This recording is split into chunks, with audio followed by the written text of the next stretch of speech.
Seminit belajar faraid, kita nak sambung lagi waris yang mendapat dengan kadar 1/6. Ada 7 semuanya, kita dah sebut 3, kita nak sebut yang keempat hari ini iaitu nenek ataupun nenek-nenek. Nenek sini maksudnya ibu kepada ayah ataupun ibu kepada ibu. Nenek layak dapat jika sekiranya kalau nenek sebelah ayah dengan syaratnya ayah tak ada dan ibu tak ada.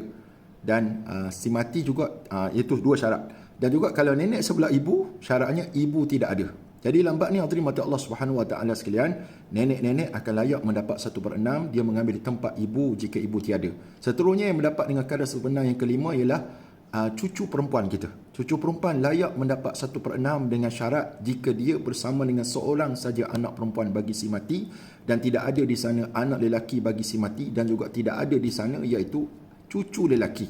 Kemudian tuan-tuan mati Allah Subhanahu Wa Taala yang keenam iaitu saudara perempuan sebapa. Yang ketujuh saudara seibu. Nanti kita bincang pada episod ketiga insya-Allah.